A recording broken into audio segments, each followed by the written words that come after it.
Welcome to my new channel, Easy Way to Learn History। इसके पहले भी मैं 2 वीडियो बना चुका हूँ और दोनों वीडियो में आपका भरपूर सहयोग और प्यार मिला मुझे। हमारे बहुत सारे केवी नवोदय के स्टूडेंट्स ने मुझसे रिक्वेस्ट किया कि सर ऐसे वीडियो निश्चित रूप से बनने चाहिए और आप चैप्टर वाइज बनाए। विशेषकर क्लास 10 के स्टूडेंट्स ने मुझसे रिक्वेस्ट किया कि सर फर्स्ट चैप्टर का जो वीडियो था उससे हमको पढ़ने में, हमको चैप्टर को समझने में मदद मिली। इसलिए आप निरंतर सर हम लोग को मार्गदर्शन प्रदान इस रूप में करें ताकि हम अपने आने वाले बोर्ड एग्जामिनेशन में अच्छा कर सकें। और इसी रूप में मैंने पहला क्लास 10 का चैप्टर नेशनल यूरोप पर एक वीडियो बनाया था और जिसको मैंने सर्कुलेट किया, जिससे बहुत सारे छात्र निश्चित रूप से लाभान्वित हुए होंगे। उसके बाद मैंने क्लास 10 के second chapter national Indo China पर भी एक वीडियो बनाया और जिसमें मैंने वादा किया था कि इस वीडियो को मैं अभी पार्ट 1 बना रहा हूँ और नेक्स्ट वीडियो में इसको फिनिश करूँगा।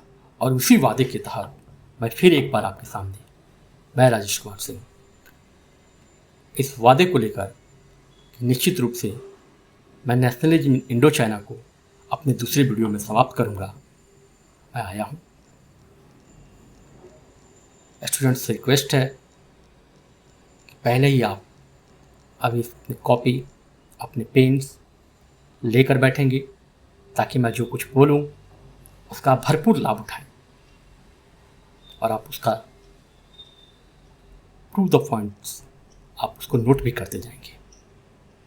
तो let's start our new chapter from part 2 nationalism Indo China. Nationalism Indo China की पहले भाग में हमने देखा था कि what do mean by nationalism, what do mean by Indo China, when did France come in Indo China, what were the reason behind capturing Vietnam by France, what were the works done by France in Vietnam। हमने कई चीज़ों का अध्ययन किया। Indo China क्या है, Indo China में France कब आए, क्यों आए, क्या कारण था, क्या क्या वो कार्य किए, वियतनाम में रहने वाले फ्रांसीसियों को क्या कहा जाता था, कोलोन कौन थे, इन सारी चीज़ों पर हमने अध्ययन किया था। और उसी में हमने सारी चीज़ों में बताया कि आरंभ में वियतनाम में फ्रांस द्वारा भिन्न भिन्न कार्य किए गए, चाहे वो आर्थिक जगत का कार्य हो, चाहे वो शैक्षिक जगत का कार्य हो, चाहे वो धार्मिक जगत का कार्य हो, चाहे वो सैनिक दृष्टि से हो। प्रारंभिक दौर में ये कार्य वियतनाम में इस रूप में हुए कि वियतनामियों को अच्छा लगा, लेकिन धीरे धीरे जब उनमें जागृति आई, उनमें शिक्षा का प्रभाव बढ़ने लगा, तो राष्ट्रवाद की भावना पनपी और फिर एक बार क्रांति की ज्वाला जलनी शुरू हुई, जिसका हमने उदाहरण आपको साइगा नेटिव गर्ल्स स्कूल से स्कॉलर्स रिवोल्ट से दिया था। अब उसके आगे क्या, उसके आगे के चैप्टर की हम बात करेंगे कि स्कॉलर्स रिवोल्ट के बाद क्या क्या घटनाएं घटी वियतनाम में। स्कॉलर्स रिवोल्ट के बाद movement 1868 scholars revolt, the revolt of the scholars. उसके बाद ये क्रांति धीरे धीरे बढ़ती चली गई और उसके बाद भिन्न भिन्न रूपों में धार्मिक कार्य में हमने पहले ही पढ़ा कि कैसे कन्फ्यूशियसवाद के सिद्धांत को खत्म करते हुए फ्रांस ने ईसाईकरण करने की व्यवस्था की, जिसके खिलाफ विद्रोह हुआ था। यानी धार्मिक रूप में कहीं ना कहीं धर्म की ऐसी चिंगारी लोगों के दिल में लग गई थी, लोगों को लग गया था कि फ्रांस के जो लोग हैं वो वियतनाम में हमारी धार्मिक संस्कृति पर हस्तक्षेप कर रहे हैं, उसको बदलना चाहते हैं, जो किसी रूप में असहनीय है। इसके लिए हमको संघर्ष करना पड़ेगा, इसके लिए हमको अपनी आवाज उठानी पड़ेगी। और इसी रूप में धीरे धीरे क्रांति का दौर वियतनाम में आगे बढ़ने लगा। इसी कड़ी में एक बहुत इंपॉर्टेंट मोमेंट है जो क्लास 10 के एग्जामिनेशन में अक्सर पूछे जाते हैं, हुआ हाउ मूवमेंट। व्हाट इज हुआ हाउ मूवमेंट? हुआ हाउ आंदोलन क्या है? 1939 ईस्वी में हुइन फू शो, नाम थोड़ा हंसी भी लगेगी लेकिन इंटरेस्टिंग है ना स्टूडेंट्स? हुइन फू शो द्वारा 1939 ईस्वी में चलाया गया एक व्यापक आंदोलन जिसमें उसने निम्न बातें कही थी, हुइन फू शो ने के द्वारा निम्न बातें कही गई थी और जिसका प्रचार प्रसार पूरे वियतनाम में किया गया और एक व्यापक आंदोलन था। यह आंदोलन हुआ हाउ आंदोलन के नाम से जाना जाता था। क्या था ये हुआ हाउ आंदोलन? इस आंदोलन में हुइन फू शो ने स्पष्ट रूप से व्याख्या की थी, आंदोलन के सिद्धांतों को व्याख्या की थी कि हमें इस सिद्धांत को अपनाना है कि वियतनामियों को फिजूल खर्ची से बचना है।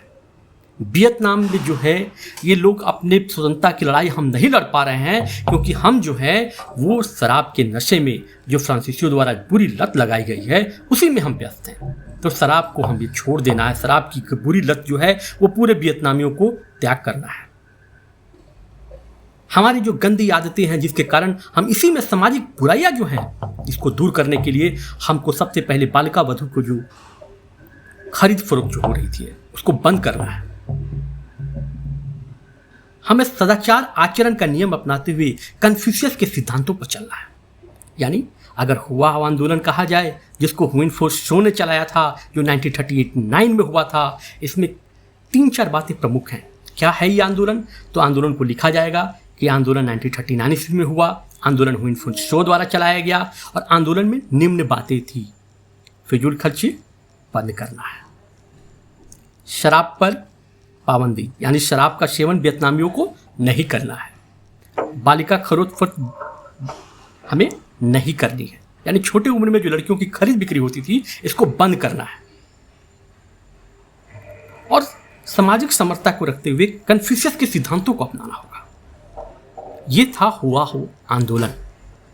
इस आंदोलन का प्रचार प्रसार बड़ी तेजी से पूरे वियतनाम में फैला और इस रूप में वियतनाम में फैला कि इनके लाखों अनुयायी धीरे धीरे होने लगे, हजारों की तादाद में इनके पीछे चलने लगे और पूरे इंडो चाइना में लाखों अनुयायी इनके। फ्रांसीसियों को लगा कि ये तो वियतनाम में राष्ट्रवाद की भावना बढ़ती चल जा रही है, कहीं हमारे लिए मुश्किल न हो जाए। आंदोलन को दबाने के कई प्रयास किए गए लेकिन आंदोलन नहीं दबा। तत्काल समय में आंदोलन दिन पर दिन बढ़ता ही चला गया। उन्होंने हुइन फू शो को पागल घोषित कर दिया। हुइन फू शो को कहा गया फ्रांसीसियों द्वारा ये पागल बोंजे है, इनको पागल खाने में डाल दिया जाए। पागल खाना में इसको डाल दिया गया लेकिन पागल खाना में जिस डॉक्टर के पास जो डॉक्टर इसका इलाज कर रहे थे वो डॉक्टर भी इनके अनुयायी हो गए और 1941 में सारे डॉक्टरों ने कह दिया उस पागल खाने के डॉक्टरों ने कि नहीं, Huynh Phu So was not mad, is not mad. Huynh Phu So जो है वो पागल नहीं है। इसको जेल से बाहर निकाला गया लेकिन उसके बाद भी फ्रांस के लिए खतरा था इसलिए इसको फ्रांस से निर्वासित बाहर जीवन व्यतीत कर दिया गया और इस आंदोलन को बड़ी निर्ममतापूर्वक दमनतापूर्वक वियतनाम और पूरे इंडो चाइना में दबाया गया। ये हमारे पहले आंदोलनकारी अगर रूप में देखा जाए तो हुइन फू शो के नाम गिने जाते हैं। हुइन फू शो एक आंदोलन के रूप में अपने सिद्धांतों के दम पर, अपने सिद्धांतों के द्वारा पूरे वियतनाम में राष्ट्रवाद की भावना को जगाने का काम किया। ऐसे केवल हुइन फू शो ही नहीं थे। आपसे पूछा जाएगा कि वियतनाम में कुछ आंदोलनकारियों के नाम बताए जिन्होंने वियतनाम की स्वतंत्रता में, वियतनाम के एकीकरण में महत्वपूर्ण भाग लिया। वो कौन कौन से थे? तो स्पष्ट रूप से आपका नाम होगा हुइन फू शो, फान बो चाओ, फान चू त्रेन और वियतनाम के सबसे बड़े नेता हो ची मिन। ये 4 नाम हैं जिनमें एक के बारे में हमने हुआ हाउ आंदोलन में जाना। नेक्स्ट, फान बो चाओ। फान बो चाओ भी राष्ट्रवादी नेता थे। फान चू त्रिन ये भी राष्ट्रवादी नेता थे। आपसे एग्जाम में बराबर पूछे जाते हैं। ये दोनों व्यक्ति जो थे फान बो चाओ और फान चू त्रिन, समकालीन रूप में अगर देखा जाए तो दोनों व्यक्तियों का एक ही मकसद था कि वियतनाम को कैसे आज़ाद कराया जाए, वियतनाम को कैसे फ्रांसीसियों के चुंगल से बाहर निकाला जाए। पर रास्ते दोनों के थोड़े अलग अलग थे, मकसद एक, रास्ते अलग। इसी क्वेश्चन होता है डिफरेंशिएट बिटवीन थिंकिंग ऑफ फान बो चाओ एंड फान चू त्रिन। दोनों में क्या समानता और क्या असमानता थी, ये क्वेश्चन बराबर पूछे जाते हैं। समानता के रूप में हमने कहा कि फान बो चाओ और फान चू त्रिन दोनों राष्ट्रवादी नेता थे, दोनों का संबंध वियतनाम से था, दोनों वियतनाम को स्वतंत्र दिलाना चाहते थे। अब जरा असमानता की बात करें। असमानता में फान बो चाओ ये राजतंत्र के समर्थक थे। It means you can say about supporting monarchy. ये राजतंत्र का समर्थन करते थे। वो कहते थे कि स्वतंत्रता के लिए राजतंत्र का भी सहारा लिया जा सकता है। अगर राजा का सरकार, राजा की चीज, सम्राट अगर चीज सही है, वो वियतनाम की लड़ाई को आगे रखना चाहते हैं, तो वियतनाम के लोगों को राजा के नेतृत्व को मानना चाहिए। वहीं फान चू त्रिन वो कहा करते थे नहीं, राजतंत्र नहीं, पूर्ण रूप से गणतंत्र होना चाहिए। हमें जो लड़ाई लड़नी है उस लड़ाई में हमारा चुना हुआ नेता होना चाहिए, वो राजतंत्र से नहीं होना चाहिए। अगेन फिर उसके बाद फान बो चाओ वो अपने नीति, अपने विचारों, यानी वियतनाम की सभ्यता और संस्कृति को लेकर खड़ा होना चाहते थे, जबकि फान चू त्रिन कहते थे नहीं कि वियतनाम की सभ्यता और संस्कृति ठीक है, लेकिन हमको आज के इस मॉडर्न युग में, आज के इस आधुनिक रूप में हमको फ्रेंच, आंग्ल और पाश्चात्य भाषा का भी अनुसरण करना होगा। पाश्चात्य सभ्यता को भी हमें देखना होगा, यानी एक अपनी भाषा, एक पाश्चात्य भाषा। एक फान बो चाओ पश्चिमी सभ्यता के सब घोर विरोधी, फान चू त्रिन पश्चिमी सभ्यता के समर्थक। बेसिकली दोनों में यही असमानता थी। अगेन फिर से मैं इसको बता देता हूँ, आप इसको note down on your copy में नोट कर लीजिएगा। फान बो चाओ राजतंत्र के समर्थक थे, फान चू त्रिन गणतंत्र के समर्थक थे। फान बो चाओ अपनी भाषा को प्रधानता देते थे, वियतनामी भाषा को प्रधानता देते थे, वहीं फान चू त्रिन पश्चिमी भाषा को प्रधानता। फान बो चाओ जहाँ वियतनामी सभ्यता और संस्कृति को सर्वश्रेष्ठ मानते थे, फान चू त्रिन फ्रांसीसी सभ्यता और संस्कृति और पाश्चात्य सभ्यता और संस्कृति को सही मानते हुए कहते थे कि उस संस्कृति में भी है, पश्चिमी संस्कृति में, फ्रांसीसियों के क्रांति में भी इस बात को मिली है कि स्वतंत्रता जरूरी है। हाँ, हालांकि ये है कि आज जो है फ्रांसीसी जो हैं अपनी सोच, अपने नियम से भटक चुके हैं और वियतनाम पर उन्होंने अधिकार किया है, जबकि वो स्वतंत्रता के अपने क्रांतियों में समर्थक रहे हैं। ये दोनों में डिफरेंस हमको याद रखना है, फान बो चाओ और फान चू त्रिन। इनके क्वेश्चन जो हैं वो बराबर पूछे जाते हैं कि डिफरेंशिएट बिटवीन द फान बो चाओ एंड फान चू त्रिन, दोनों में क्या अंतर है। इसको बिल्कुल क्लियर कर लेना है कि फान बो चाओ जो है गणतंत्र के समर्थक नहीं थे, फान चू त्रिन गणतंत्र के समर्थक थे। या इस रूप में कहे कि फान बो चाओ राजतंत्र के समर्थक थे, फान चू त्रिन राजतंत्र के समर्थक नहीं थे। फान बो चाओ वियतनाम की सभ्यता और संस्कृति को सर्वश्रेष्ठ मानते थे, फान चू त्रिन पाश्चात्य सभ्यता संस्कृति को सर्वश्रेष्ठ मानते थे। फान बो चाओ वियतनामी भाषा को प्रधानता देते थे, फान चू त्रिन पाश्चात्य भाषा को प्रधानता देते थे। दोनों में बेसिकली यही डिफरेंस है, यही अंतर है। अब इसके बाद हम देखेंगे, इसके बाद एक दौर भी आया था जिसको वियतनाम में कहा गया पूरब की चलो, पूरब की ओर चलो, मूव टू ईस्टर्न, और एक आंदोलन के रूप में चला। पूरब की ओर चलो का अभिप्राय है कि वियतनाम में बहुत सारे ऐसे विद्वान थे जिन्होंने अपनी शिक्षा दीक्षा चीन में, जापान में जाके ग्रहण की, और वहाँ उन्होंने देखा, जापानियों से उन्होंने सबक सीखा। जापानियों को सभ्यता और संस्कृति को देखकर हैरान थे वो कि जापान जो आज इतना मॉडर्न युग में और इतना तेज़ी से विकसित हुआ है, उसने कभी भी दूसरे की सभ्यता और संस्कृति को नहीं अपनाया, दूसरे की भाषा को नहीं अपनाया।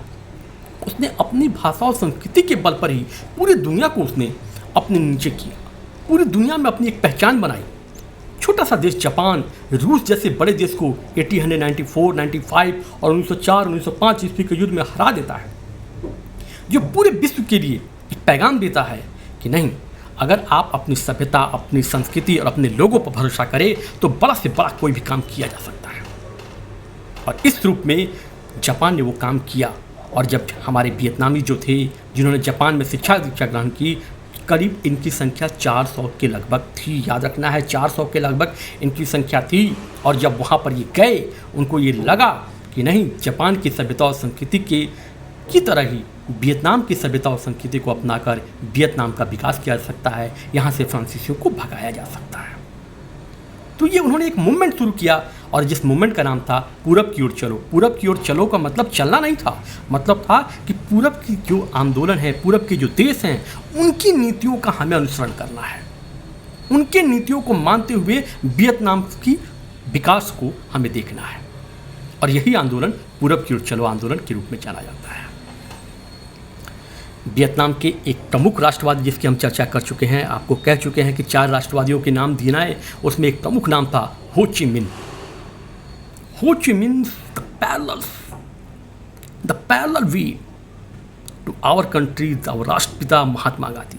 महात्मा गांधी को जो भारत के स्वतंत्रता संग्राम में जो स्थान प्राप्त है, वही स्थान वियतनाम में हो ची मिन को प्राप्त है। याद रखना है, हो ची मिन वियतनाम के सबसे बड़े नेता, सबसे बड़े राष्ट्रवादी नेता, जिनके नेतृत्व में ही अगर कहा जाए तो वियतनाम की स्वतंत्रता की लड़ाई लड़ी गई। वियतनाम को फ्रांसीसियों से मुक्त किया गया। हालांकि इतिहास में बहुत सारे प्रारंभिक तौर से 1890 में इनका जन्म, 1969 में इनकी मृत्यु, लेकिन इनके प्रारंभिक काल का ज्ञात स्रोत नहीं है। आज भी बहुत सारी चीज़ हैं इनका अध्ययन हम नहीं कर पाए हैं, वो हमें उसका ज्ञात नहीं हो पाता इतिहास के उन स्रोतों से। फिर भी इनका जन्म जो था वियतनाम में हुआ था। ये इनका पुराना नाम जो था वान थेन था। वान थेन इनका पुराना नाम था, पूरा नाम था, जो इनका प्रारंभिक नाम रखा गया था।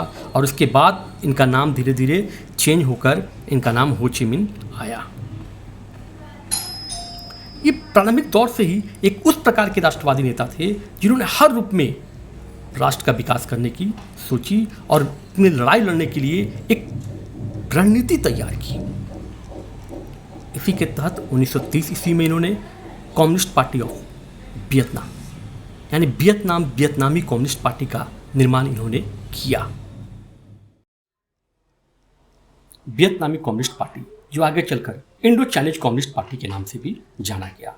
इस पार्टी के द्वारा उन्हें वियतनाम में एक इस प्रकार का आंदोलन खड़ा कर दिया, जो आंदोलन पूर्ण रूप से फ्रांसीसियों से लड़ने के लिए बिल्कुल तैयार था और फ्रांस को किसी रूप में यहाँ से बाहर करने के लिए बेचैन हो चुका था पूरा वियतनाम। इनका कहना था कि you people are now capable to handle the to rule the Vietnam. अभी जो हम वियतनाम के लोग हैं वो इस रूप में योग्य हैं कि अपने धरती पर अपना शासन कर सके, हमें बाहरियों की जरूरत नहीं है। और उनका यह मकसद, यह नारा हजारों हजार उनके समर्थक बनाते चला गया।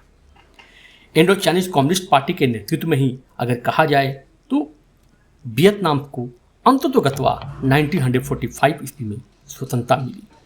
आपसे बराबर क्वेश्चन पूछे जाएंगे कि इंडो चाइनीज के रूप में वियतनाम को स्वतंत्रता फ्रांस से कब मिली, then your answer will be 1945। तो आपका उत्तर होगा 1945 ईस्वी। और इसके प्रमुख सिरधोर रूप से अगर किसी को कहा जाए जिन्होंने सबसे बड़ी लड़ाई लड़ी, वो थे हो ची मिन। इनके नेतृत्व में लड़ी गई। उस समय विश्व में कई तरह की क्रांतियां इस वियतनाम को फ्रांसीसियों के चुंगल से बाहर निकालने में सहायक भी हुई।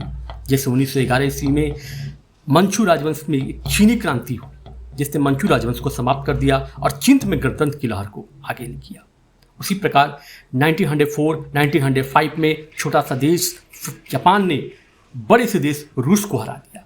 ये सब सारे एक कारण बन गए जिसके कारण फ्रांस को यहाँ से वियतनाम को स्वतंत्रता करते हुए छोड़कर जाना पड़ा। लेकिन ठीक उसी प्रकार जिस प्रकार हमारे यहाँ अंग्रेज जब छोड़ के गए, 1947 में भारत जब आज़ाद हुआ तो आज़ादी से पहले भारत 2 भागों में बंट गया। भारत और पाकिस्तान।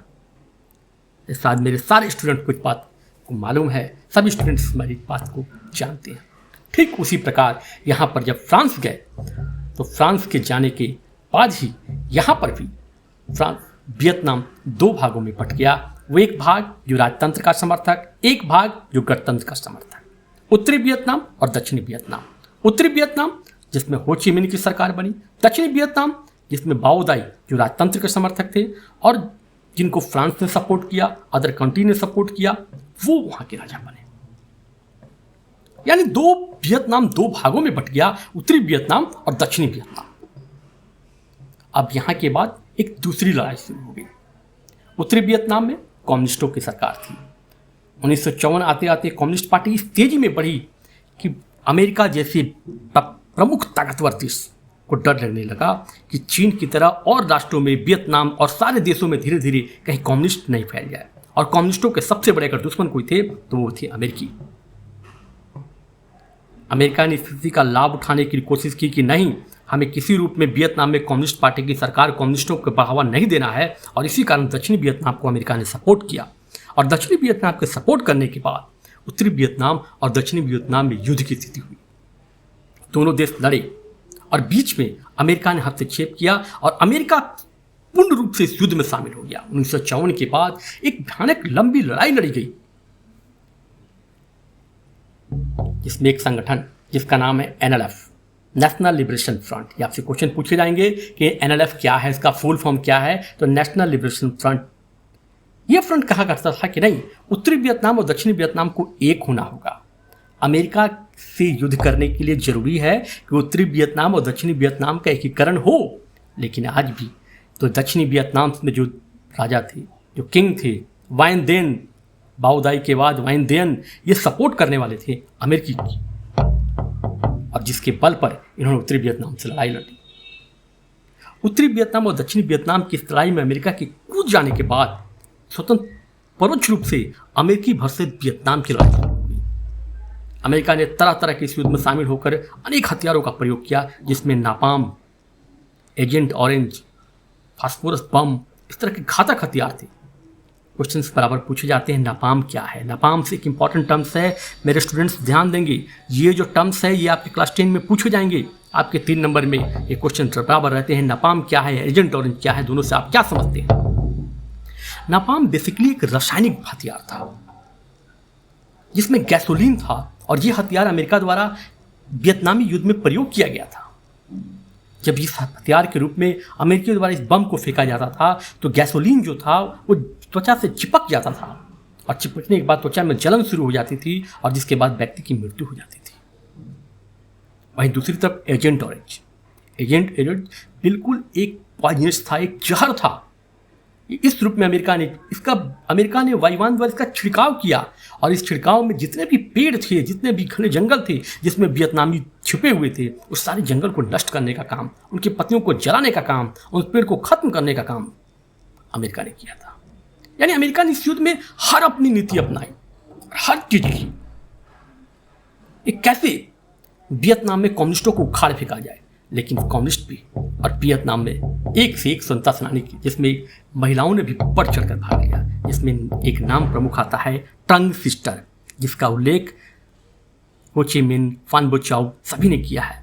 ट्रंग सिस्टर जो वियतनाम के लिए एक रोल मॉडल थी। ये 3 बहनों की कहानी जिन्होंने मिलकर अपने दुश्मनों से लोहा लिया, और इन्हीं की सीख लेकर वियतनामी युद्ध में वियतनाम की महिलाएं जो थी वो फ्रांस और अमेरिकी लड़ाई में दोनों जगह कंधा से कंधा मिलाकर पुरुषों के साथ लड़ी है, एक मिसाल कायम की। और इसी मार्ग में उन्होंने, अगर कहा जाए तो इनके द्वारा महत्वपूर्ण अगर कोई मार्ग की जिम्मेवारी इनके पे युद्ध पर थी तो वो इनके रसद सामग्री जुटाना, और हो ची मिन्ह मार्ग जो बेसिकली एक ऐसा मार्ग था जो उत्तरी वियतनाम को दक्षिणी वियतनाम से जोड़ता था, और जो सुरंग था जिसमें छापेमार युद्ध वियतनामी अमेरिकियों के खिलाफ करते थे, उस मार्ग की रखवाली, उस मार्ग की देखभाल की जिम्मेवारी वियतनाम की महिलाओं ने ही संभाली। आपसे क्वेश्चन पूछे जाएंगे, हो ची मिन्ह मार्ग क्या है। बेसिकली इसको भूल भुलैया मार्ग भी कहते हैं, यानी एक बार अंदर अगर दुश्मन चले जाए तो फिर उसके बाद उसका निकलना मुश्किल हो जाए। ये वियतनामी ही निकल सकते थे। इस मार्ग पर अमेरिका ने कई बम गिराए और इसको ख़त्म करने का प्रयास किया ताकि उत्तरी वियतनाम दक्षिणी वियतनाम का मिल ना सके। लेकिन जितनी बार इसको ख़त्म करने का प्रयास किया गया, यहाँ की महिलाएं, यहाँ के वियतनाम स्वतंत्रता सेनानियों द्वारा इसको पुनर्निर्माण किया गया। इस रूप में अगर कहा जाए तो इस लड़ाई काफ़ी भयानक और काफ़ी लंबी हुई। इसमें एक प्रमुख घटना भी हुई जिसको कहते हैं माई ली हत्याकांड। क्या है, what do mean by My Lai massacre? My Lai हत्याकांड क्या है, क्या समझते हैं माई ली हत्याकांड से आप? मेरे स्टूडेंट्स, ये क्वेश्चंस क्लास 10 में बराबर पूछे जाते हैं बोर्ड एग्जामिनेशन में, इसलिए आपको इसको रिमेंबर रखना है, इसको याद रखना है कि माई ली हत्याकांड। माई ली एक छोटा सा गांव था वियतनाम का, जहां पर बहुत अधिक स्वतंत्रता सेनानी वियतनामी थे जो अमेरिका के खिलाफ लड़ रहे थे। अमेरिका के सैनिकों ने इस गांव को घेर लिया और घेरने के बाद यहाँ पर पुरुषों को गोलियां चलाई गई, सारे पुरुषों को मारा गया। यहाँ पर महिलाओं की, छोटे छोटे बच्चियों के बलात्कार किए गए और पूरे गांव को जला दिया गया। इसी गांव में से एक बूढ़ा बचकर बाहर निकलता है जिसने अपनी कथा सुनाई और इसी निर्मम हत्याकांड को माई ली हत्याकांड के नाम से इतिहास में जाना जाता है। इस हत्या ने वियतनामियों में प्रतिशोध की भावना और तेज कर दी और पूरे विश्व में एक प्रचार प्रसार होने लगा कि अमेरिका ने जो किया वो बिल्कुल गलत काम अमेरिका ने किया, निर्मम हत्याकांड की है और सोची समझी इस प्रकार की हत्या है जिसको किसी रूप में सब समाज के द्वारा पूरा विश्व इसको स्वीकार नहीं कर सकता है। अब इंटरनेशनल प्रेशर, वो दबाव अमेरिका पर आने लगा कि वियतनाम को वो छोड़कर जाए। इस युद्ध का प्रचार प्रसार हमको एक जानना है कि टेलीविजन द्वारा भी किया गया। वियतनामी युद्ध को विश्व का पहला टेलीविजन युद्ध भी कहते हैं क्योंकि ये पहला युद्ध था जिसका प्रसारण भी और जिसकी न्यूज, जिसकी खबर टेलीविजन द्वारा दिखाई गई, जिसमें अमेरिकियों की जहां अमेरिकी मीडिया द्वारा प्रशंसा की गई वहीं कहीं कहीं पर इसकी बुराई भी की गई कि अमेरिका द्वारा गलत हस्तक्षेप किया गया है, इसमें अमेरिका के भी बहुत सारे सैनिक मारे गए हैं। अंतर्गतवा इस पूरे हस्तक्षेप के बाद और विश्व की बड़ी बड़ी शक्तियां चाहे ब्रिटेन हो, फ्रांस हो, जब सबने हस्तक्षेप किया तो उसके बाद अमेरिका को छोड़कर जाना पड़ा और 1974 पेरिस की संधि राष्ट्रपति निक्सन द्वारा की गई और इस संधि के द्वारा 1975 30 अप्रैल 1975 ईस्वी को वियतनाम में उत्तरी वियतनाम और दक्षिणी वियतनाम का एकीकरण हुआ। दो क्वेश्चन हमेशा याद रखने हैं आपको फ्रेंड। पहला, वियतनाम स्वतंत्र कब हुआ? 1945। और उत्तरी वियतनाम और दक्षिणी वियतनाम का एकीकरण कब हुआ? 30 अप्रैल 1975। दोनों में अंतर, यानी वियतनाम की स्वतंत्रता के बाद भी एक लंबी लड़ाई लड़ी गई और वो लड़ाई थी एकीकरण की। इसके बाद वियतनाम आज़ाद हुआ और वियतनाम पूर्ण रूप से कहा जाए उत्तरी वियतनाम और दक्षिणी वियतनाम के रूप में पूर्ण रूप से आज़ाद 1975। पूरे चैप्टर में ये सारी चीज़ें हैं आज़ादी तक की, जिसमें हमने एक एक चीज़ को जाना कि कैसे, क्या कारण था, कैसे वियतनाम गुलाम हुआ, क्या कारण था वियतनाम के गुलामी के, कैसे वियतनाम में फ्रांसीसियों ने कदम बढ़ाया, कैसे वियतनाम में फ्रांसीसियों का विरोध किया गया, कैसे वियतनाम में राष्ट्रवाद की भावना पनपी, कैसे किन किन स्वतंत्रता सेनानियों, स्वतंत्रता आंदोलनकारी नेताओं ने वियतनाम की स्वतंत्रता के इतिहास में अपना रोल अदा किया, अपनी भूमिका, महत्वपूर्ण भूमिका निभाई और वियतनाम को स्वतंत्रता दिलाई, और स्वतंत्रता के बाद कैसे वियतनाम का एकीकरण हुआ। आशा है इस पूरे वीडियो में आपके बहुत सारे कन्फ्यूजन, बहुत सारी चीज़ें दूर हो गई होगी और ये आपको अच्छा लगा होगा। आगे हम अपने नेक्स्ट वीडियो में नेशनलिज्म इन इंडिया, भारत के स्वतंत्रता आंदोलन के साथ मिलेंगे। और इसके साथ मुझे कहते हुए एक प्रशंसा हो रही है कि मैं अपने एक जो बीपीएससी का जो मेरा बैच है, उस बीपीएससी को बैच को मैं अब यूट्यूब के माध्यम से भी एक नए बैच के रूप में शुरू कर रहा हूँ और जिसमें आपका भरपूर आसार से मिलेगा। और बीपीएससी की हिस्ट्री की, क्योंकि बीपीएससी के भी छात्रों ने मुझसे कहा कि सर आप बीपीएससी के लिए भी हम लोग को थोड़ा गाइडेंस दे, तो उस गाइडेंस जो मैं ऑफलाइन करता था अब ऑनलाइन यूट्यूब के माध्यम से इसको मैं शुरू करूँगा। धन्यवाद।